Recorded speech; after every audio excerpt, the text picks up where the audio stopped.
each neon has a different set of constants and they change from one to the next. That's a possibility.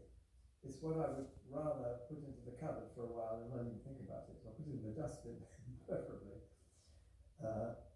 I prefer to think of these constants, fundamental constants of nature, as being conserved.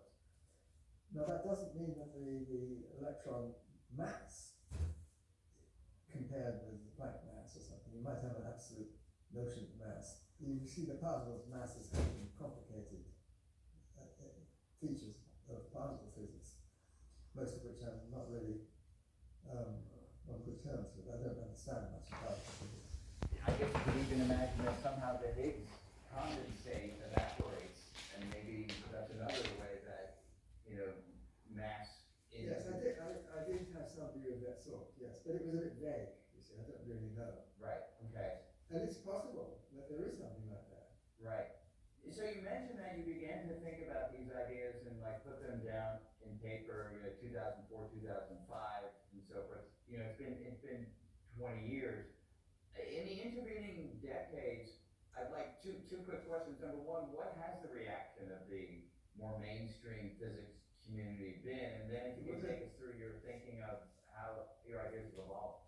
I think they've ignored it on the whole, I don't think, you see, you hear people go through the different possibilities of the Big Bang, they hardly ever mention the scheme.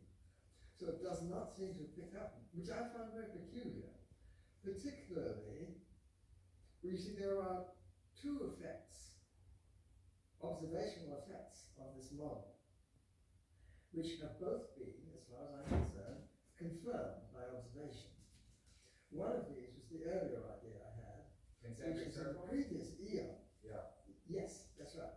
You will get circles, which are the result of gravitational waves being emitted from absolutely enormous black holes, which will form in the early universe. You see these things will, clusters of galaxies will have black holes in them, and the black holes will start to swallow each other up, and then there will be a huge one, which is the sort of result of this, which will probably start to swallow most of the galactic cluster up. So you will have a huge black hole, which is sort of a big galactic cluster's worth of mass, which is pretty enormous. Now these things will start running into each other sometimes, and so these black holes will run into each other. They will produce gravitational wave signals, and these gravitational wave signals will spread through, and they get through from one eon to the next. And they will have effects which we might see in the microwave vacuum. Now I had a colleague, Brian Grosjean from Armenia, and he looked at these things and claimed to see circles.